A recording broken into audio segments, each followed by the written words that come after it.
Welcome to the first edition of JB the Mentor. Today we're going to talk about the elevation of young people and how do we execute that in our communities. So let's jump right into it. Elevation of youth. How do we elevate young people today? That's a good question. I don't have all the answers, but I do have some ideas.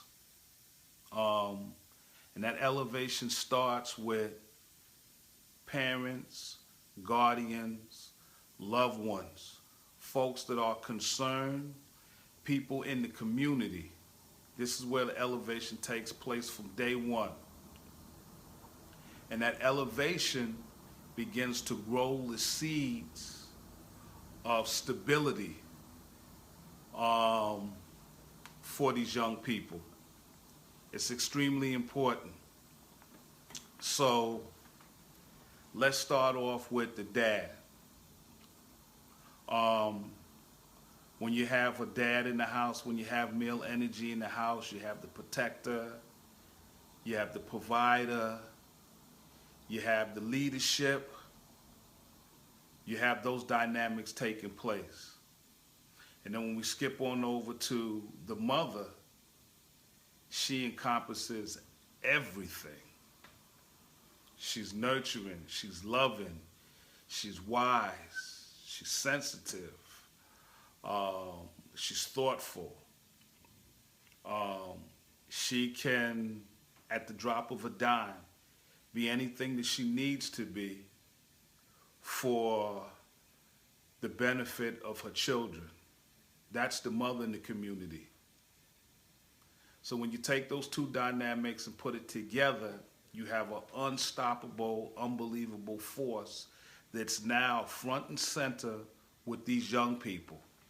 And that's the beginning of the elevation. Their self-worth, their confidence, their approach to society, to people, starts with the first folks that they come in contact with, which is usually our parents. Starts right there.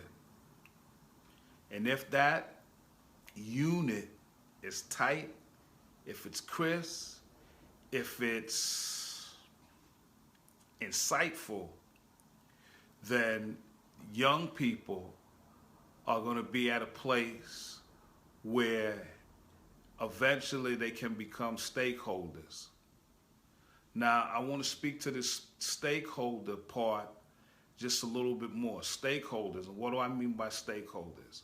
I mean that these young people growing, moving in different areas of life, and not just being spectators, but making decisions that affect them, that affect their families, and affect their communities, and ultimately affects the world. That's a stakeholder. Now, to be a stakeholder, you have to be well prepared. And being well prepared is being fortunate enough to have the right experiences always present. Sometimes we don't have an opportunity to have the right presence, and that hinders us from growth. So as a parent, you have to be thinking 10 steps ahead, 25 steps ahead. What are the situations that I can place my kids in, my young people in? Young people of the community, what are the situations we can place them in that will allow them to grow socially? So that when they have a time to interact with the world, they can do so in such a way that exudes a level of confidence, that exudes a level of expertise, that exudes an understanding for how one another should act with other individuals. All of this comes from having that first contact, that first initial contact with the parents. Now, why is this necessary? This is necessary because At some point, young people will no longer be under, then they will no longer live under your roof. They'll have to make individual decisions for themselves. And you want them to be able to do that and be confident about what it is that they're doing. So if they're living with you for too long, it compromises ultimately who they need to be. So we want to move away from that. And right now, the world is in desperate need of leaders. And the only way to get leaders at this point is to prepare them. Leaders aren't born, they're prepared. Now I want to talk about something that has to do with the elevation too. Where we are right now as a society and what young people face. And young people right now, they face an uncertainty. They don't have a compass. They don't have a sense of direction. And overall, which is very concerning, is that they don't have a lot of faith in the individuals that are responsible for guiding them. And so that means many of them are going to get off track, become unfocused, and go down the wrong path because they're looking for that guidance. So as we begin to think about what President Trump means to our communities, what he means to our young folks, which way the pendulum is swinging, and how do we position ourselves to be in a place where we don't sustain damage, but we're constantly moving forward and making sure that no matter what happens, we're at a place of safety. And safety comes with a price, and that price is called sacrifice. We constantly do the things that make us better every day. Whether it's going to school, whether it's volunteering your time, whether it's elevating certain parts of your community, you do this every day because this is healthy. Healthy people make healthy decisions. So I'm pleading with everyone that's in the community, and I don't care where your community is, know that the ownership is on you to help move that community forward. The most valuable resource in any community are young people. That's the beginning and the end. Young people represent the future, they represent tomorrow. They represent the dynamics of something different. They represent new blood, new vision. Well, guess what? If you don't spend your time preparing young people for tomorrow, then there won't be a tomorrow. If you don't spend your time preparing young people, there isn't a hope, there isn't a dream. There aren't new ideas. There isn't a thought process that allows folks to think outside the box. That's how important young people are to our communities and our society.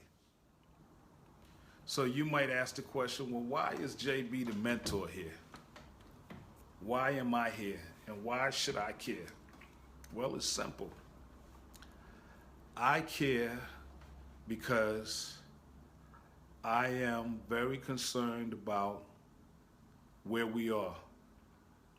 I'm very concerned about this president that we have.